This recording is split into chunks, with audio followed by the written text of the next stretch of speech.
नमस्कार दोस्तों, मेरा नाम है डॉक्टर पुनीत। पानी को पीने के संबंधित नियम के बारे में आज हम इस वीडियो में चर्चा करेंगे। जैसे कई लोगों के सवाल होते हैं कि जी कितना पानी पिएं, कब पिएं, तांबा का पानी पिएं, यानी कई तरह के क्वेश्चन हैं। उन सभी का समाधान पानी से संबंधित ऑथेंटिकेटेड वे में, ये कोई वीडियो कॉपी पेस्ट नहीं होती, हम किताबों के अकॉर्डिंग आपको बोलते हैं और वो भी आयुर्वेद के अकॉर्डिंग आपको बोलते हैं। तो पानी पीने के नियम आपको पहले बताते हैं कि जैसे कई लोग सुनते हैं, एलोपैथी डॉक्टर स्पेशली उनको बता देते हैं कि आप ज़्यादा से ज़्यादा पानी पियो। तो भाई वो जो डॉक्टर बताते हो किसी खास तरह की बीमारी में आपको कुछ समय के लिए बताते हैं, ज़्यादा पानी पिए, ये नियम सभी के लिए लागू नहीं होता। हमने क्या करना है कि जब हम नॉर्मल अपनी दिनचर्या चल रही होती है तो उस टाइम पे क्या करना होता है कि जितनी हमें प्यास है उतना पानी पिएं। ये नहीं कि दिन में आपको प्यास नहीं है जी, ऑफिस में कोई ले आया था, हमने पानी को देख लिया था, ऐसे पानी नहीं पीना होता। सुबह एक बार जब आप खाली पेट होते हो, लेटरिन करने से पहले आप पानी पी सकते हैं 1 गिलास फालतू प्यास से, यानी आधा गिलास की प्यास है तो 1.5 गिलास पी सकते हो, 2 गिलास की प्यास है तो 3 गिलास पी सकते हो। इससे ज़्यादा पानी आप नहीं पिए। दिन में जितनी प्यास आपकी ज़्यादा लगती तो ज़्यादा पियो, कम लगती तो कम पियो।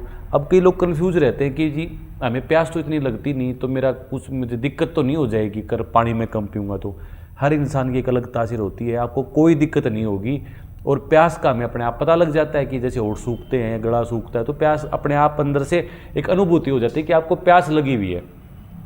ये सारे रूल हैं आप जब स्वस्थ हैं मोस्टली तब के। बीमार कंडीशन में थोड़े से रूल में ऊपर नीचे हो जाता है, तो आपको ये डॉक्टर बता देगा कि आपको कितना पानी पीना चाहिए।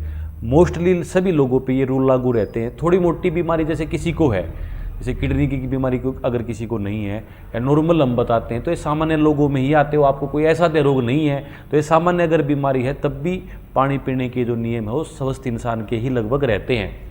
तो हमने क्या करना है कि जितनी प्यास है उतना पानी पीना है। अब कई लोग तांबे के पीछे बहुत पड़ा रहते हैं कि तांबे का मैं पानी पीता हूँ जी। भाई तांबा क्या है कि आपके पानी को थोड़ा सा शुद्ध करने का प्रोसेस है, उसको हल्का बनाने का प्रोसेस है। इसके अलावा तांबा कोई उसके अंदर कुछ अलग से चीज़ नहीं करता। कई लोग क्या करेंगे कि जी सुबह से शाम तक और 10-10, 15-15 दिन तक लगातार तांबे का पानी, दिन में जितनी बार पियो तांबा का पानी पीते रहते हैं। ऐसे नहीं पीना होता। शाम को आप पानी रख दो, 12-13 घंटे आपका पानी रखा हुआ है, सुबह आप उसको एक बार खाली पेट जो पानी पीना होता है तांबा का पानी आप पी सकते हो। यानी दिन में 24 घंटे में एक बार आप तांबा का पानी पी सकते हो, 1-2 गिलास। इससे ज़्यादा और बार बार पानी तांबे का नहीं पीना होता है। अब है कि जी जो आरओ है उसका पानी मैं पीऊँ, मटके का पानी पीऊँ या कैसा पानी पीऊँ। तो दोस्तों उसके लिए एक सिंपल सा नियम है कि कहीं का भी आप पानी लेके पीते हो। वैसे तो आरओ को देखो, आयुर्वेदिक में आरओ का तो कहीं जिक्र नहीं है। ये आरओ तो बस सिंपल सी बात है कि छानने का तरीका है कि उसके अंदर से जो गंध है वो निकाल दिया जाता है, पानी को थोड़ा सा हल्का बना दिया जाता है। तो पानी को हल्का बनाने के लिए तो कई सारे आयुर्वेदिक और भी नियम है, जैसे कमल की जो जड़ होती है, ये अलग से वीडियो में बनाऊंगा कि पानी को छानने के कैसे कैसे नियम है, पानी को यानी साफ करने के। एक मोटा नियम जो सभी तरह के पानी पे लागू होता वो आप समझ लो। जैसे आपने कहीं आपका डिग्गी का पानी आपके पास अगर आता है या मान लो आरओ का पानी भी आपके पास है, तो सभी तरह के पानी को अच्छे तरीके से हजम करने के लिए, चाहे बीमार है चाहे स्वस्थ है, यानी एक बार आप उबाल जरूर लो। जैसे एक बार 100 डिग्री सेल्सियस पे पानी उबल जाता है तो उबाल के उसको कुछ देर रख लो। उसको फिर 2 प्रोसेस और आपने करने हैं। निथारना है, यानी जो नीचे का गंध है तो निथारने से आपका निकल जाएगा, और ऊपर का गंध है वो छानने से निकल जाएगा। यानी 3 या 4 जो तय होती हैं, लेयर होती हैं सूती कपड़े की, उसके अंदर से आप छानोगे तो ऊपर का सारा गंध निकल जाएगा, और नीचे का गंध जो आपके सामने है वो ऊपर का पानी लेने से निकल जाएगा। तो ये प्रोसेस मैंने आपको बताया। नहीं, सभी तरह के पानी को आप उबाल के, छान के, निथार के रख सकते हो। और एक बार उबाला हुआ पानी सिर्फ दोस्तों 24 घंटे काम करेगा। कई लोग जी मैंने कल रखा था, 3-4 दिन हो गए रखे हुए। भाई पानी क्या होता है कि अवशोषण कर लेता है आपकी नेगेटिव एनर्जी आसपास का। नेगेटिव एनर्जी का मतलब यहाँ पे भूत प्रेत नहीं है। नेगेटिव एनर्जी का मतलब है कि कहीं से वायरस को, बैक्टीरिया को गेन कर लेता है। कई लोग कहेंगे कि जी हमने तो ढक रखा था। ढका हुआ पानी भी गेन कर सकता है, क्योंकि हम जिस चीज़ में रखेंगे, जैसे मिट्टी के बर्तन में रखेंगे, उसके अंदर भी कहीं ना कहीं प्रोसेस होता है। और बंद पानी भी अपने आप में बीमार कर सकता है अगर लंबे समय तक बिल्कुल उसको एयर टाइट करके बंद कर दिया जाए। तो 24 घंटे से ज़्यादा पानी अगर उबाला हुआ भी है तो दोबारा आपको उबालना पड़ेगा। दिन में आप उसको फिर गर्म करके पीना है, ठंडा करके पीना, वो आपकी इच्छा पे डिपेंड करता है। अब मैं ये भी बताऊंगा किसको गर्म पानी पीना चाहिए, किसको ठंडा पानी पीना चाहिए। ये भी बहुत सवाल दिमाग में रहता है, क्योंकि कई लोग जिनकी प्रकृति पहले ही पित्त है, यानी पहले ही पेट में उनको जलन रहती है, वो गर्म पानी पी रहे हैं। जी हमने तो सुना था गर्म पानी पीना चाहिए, ऐसे नहीं होता भाई। जिस इंसान की प्रकृति पित्त है, अब ये बात कैसे पता लगेगी पित्त है, ये आपको आयुर्वेदिक डॉक्टर बताएगा कि आपकी पित्त है कि वात है कि कफ है। यानी वायु के दोष वाला इंसान गर्म पानी पी सकता है और पीना भी चाहिए। गुनगुना करके पियो या फिर थोड़ा सा ज़्यादा गर्म पियो, सिप सिप करके पियो। तो जिसकी प्रकृति पित्त है, पेट में उसको अगर जलन रहती है, उसको भूल कर भी गर्म पानी नहीं पीना चाहिए, आपको और ज़्यादा दिक्कत हो जाएगी। अब बात होती है कि कितना ठंडा पानी पीना चाहिए। भाई फ्रिज के ठंडे पानी के लिए तो मनाही है। आयुर्वेद में क्या तरीका बताया गया है कि मिट्टी के बर्तन में आप पानी को रख लो और धरती पे वो पानी नहीं लगा हुआ हो, उसके बीच में स्पेस हो, या तो ऊंची जगह पे आपका पानी है, या लकड़ी का और धरती, जैसे हमने धरती है और बीच में लकड़ी का कोई फट्टा रख दिया, उसके ऊपर रख दिया। या गांव में आपने देखा होगा कि मूंज से बनी हुई, मूंज से बने हुए कुछ चीज़ होती है, उसके ऊपर हम पानी रख सकते हैं। तो ये सारे तरीके पे, यानी पानी को थोड़ा सा ऊपर रखना होता है, धरती के साथ बिल्कुल टच नहीं होना चाहिए आपका जो पानी है या बर्तन है।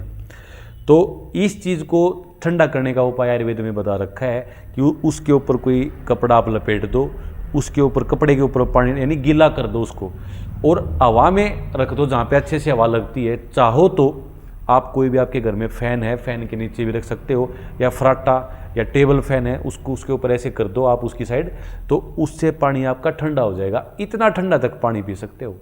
फ्रिज का या फिर किसी भी आर्टिफिशियल तरीके से आप जो ठंडा करा हुआ पानी है वो पीना बिल्कुल बैन बता रखा है।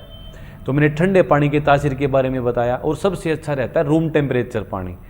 पर सर्दियों का जिक्र नहीं है ये, सर्दियों में जो आपका रूम टेम्परेचर है वो भी बहुत ज़्यादा ठंडा हो जाता है। तो गर्मियों का या वर्षा ऋतु का या फिर और किसी जो नॉर्मल जो टेम्परेचर जब रहता है, उसका रूम टेम्परेचर पानी सभी के लिए ठीक ठाक रहता है। तो मैंने बताया वात और कफ वाले रोगियों को क्या करना है कि गुनगुना या गर्म पानी पीना है, चाहे ऋतु कोई भी हो, पी सकते हैं, कोई दिक्कत नहीं है, या फिर रूम टेम्परेचर पी सकते हैं। और दूसरा मैंने बताया कि पित्त प्रकृति वालों को रूम टेम्परेचर का, या जो मैंने ठंडा करने का एक प्रोसेस आपको बताया, वो पानी तक आप पी सकते हो।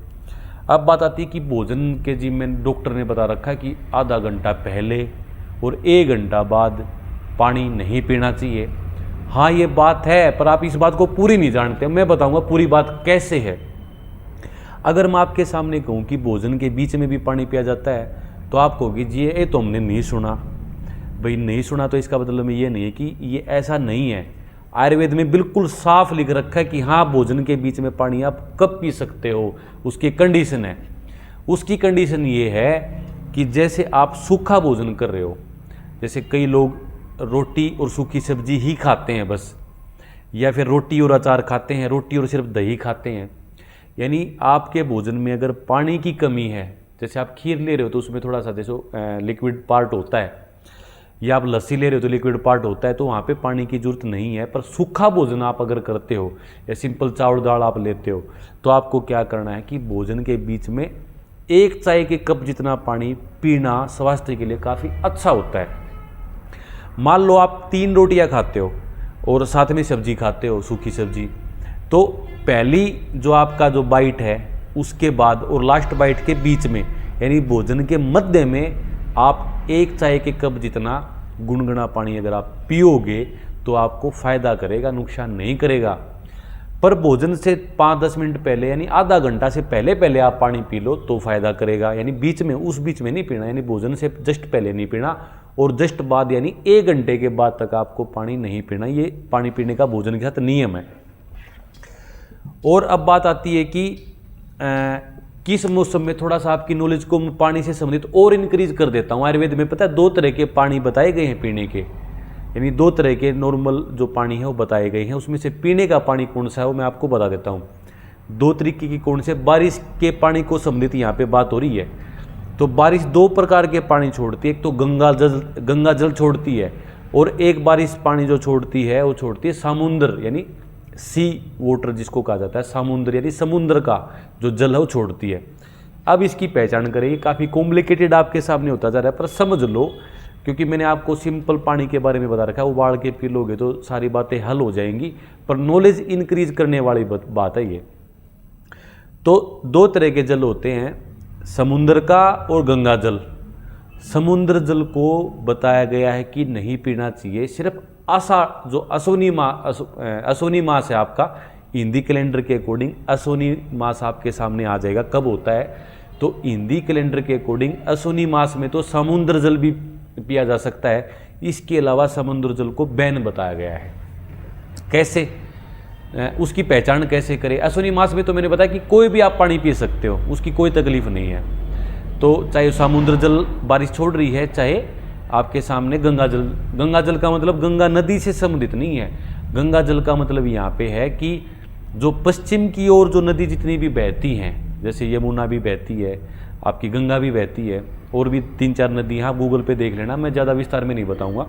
तो पश्चिम की साइड जितनी भी नदी बहती हैं, उनसे जो भाप बन के पानी जो बरसता है उसको, यानी नदियों से जो पानी ऊपर उठता है उसको गंगा जल कहा गया है। गंगा का मतलब है गति में जो चीज़ें चलती हैं उनका पानी को गंगा जल कहा जाता है, उड़े हुए पानी को।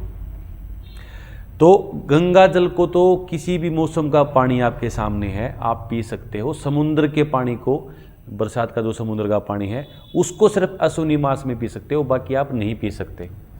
तो नॉलेज थोड़ा सा और इंक्रीज आपके सामने कर देते हैं कि जैसे अब आषाढ़ में ही तो ऐसा है नहीं कि पानी बरसता है, और भी तो ऋतुओं में पानी बरसता है। आषाढ़ नहीं, सॉरी, मैं यहाँ पे अश्विनी मास का जिक्र कर रहा हूँ। अश्विनी मास के अलावा भी तो पानी बरसता रहता है, तो उसका क्या करें? अब 3 महीनों की बात आती है, मानसून का यहाँ पे कोई जिक्र नहीं है। तो उसके लिए अश्विनी मास से और दोबारा ग्रीष्म तक जो पानी आपका आएगा, यानी 7-8 महीने यहाँ पे लगभग हो गए, 7-8 महीने तक के पानी को एक बार प्लीज़ ये खोलना, मैं इसमें आपको महीने का नाम भी बता देता हूँ।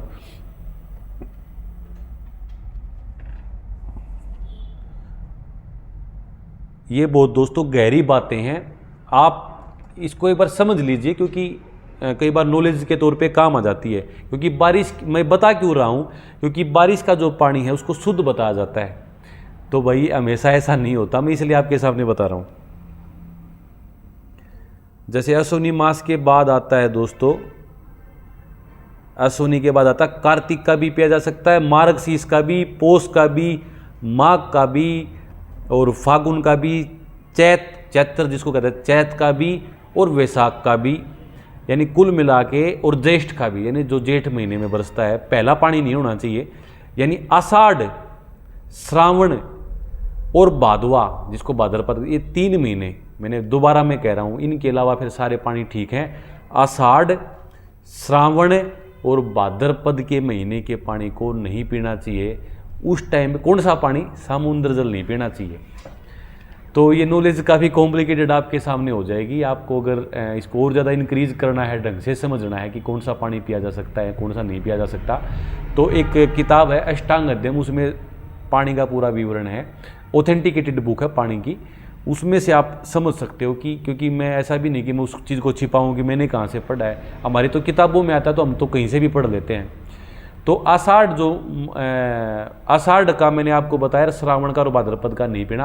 आषाढ़ और अश्विनी अलग है, अश्विनी के पानी में चाहे समुद्र का बरसे चाहे कोई भी बरसे आप पी सकते हो। बाकी जितने भी महीने मैंने बताए हैं दोबारा से आपके सामने बता देता हूँ, अश्विनी, कार्तिक, मार्गशीर्ष, पौष, माघ, फागुन, चैत्र, वैशाख और जेठ, इनमें से आपको ये चयन करना पड़ेगा कि समुद्र का पानी है या गंगा का पानी। गंगा का पानी आप पी सकते हो।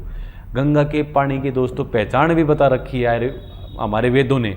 वो कैसे बता रखी है कि जो चावल, पके हुए चावल नहीं होते, ताज़ा चावल होने चाहिए, ज़्यादा बासी नहीं होने चाहिए।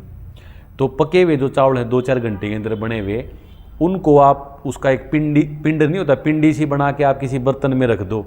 बारिश के मौसम में ध्यान रखो, अगर वो ख़राब हो जाते हैं, उनमें बदबू आने लग जाती है, तो इसका मतलब वो नमी, उसकी नमी से अगर वो ख़राब हो जाते हैं तो इसका मतलब वो समुद्र का पानी बरस रहा है। और अगर वो ज्यों के त्यों रहते हैं, आपने कई बार नोटिस किया होगा कि कई बार नमी नहीं होती बारिश बरसते हुए भी, और कई बार नमी बहुत ज़्यादा होती है, बारिश थोड़ी बहुत होती है, तो ये समुद्र का और उसका प्रभाव के कारण ऐसा होता है।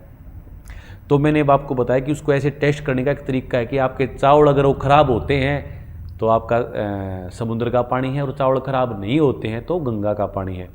तो अश्विनी मास में क्या है कि दोनों प्रकार के पानी पिए जा सकते हैं। बाकी में आपको इतना ज़्यादा गहराई से देखना पड़ेगा जो मैंने आपको बताया। तो पहला, बारिश का पानी नहीं लेना है, एक बार अच्छे से मौसम साफ हो जाए उस पानी को आप कलेक्ट कर सकते हो, और फिर उसमें आपको गंगा का जल होना चाहिए। मैंने आपको तरीका बता दिया, यानी बिना सोचे समझे बारिश के पानी को भी नहीं पीना है। जो आपके आसपास डिग्गी का पानी है या तालाब का पानी तो आजकल ख़राब हो गया, पहले तो बहुत अच्छे होते थे तालाब के पानी भी, या फिर आपका कुएं का जल है, इनको उबाल के पी लो, सबसे बेस्ट यही रहेगा। निचोड़ यही है पानी पीने का। और मैंने आपको सारी नियम बता दिए हैं। आज के लिए दोस्तों धन्यवाद।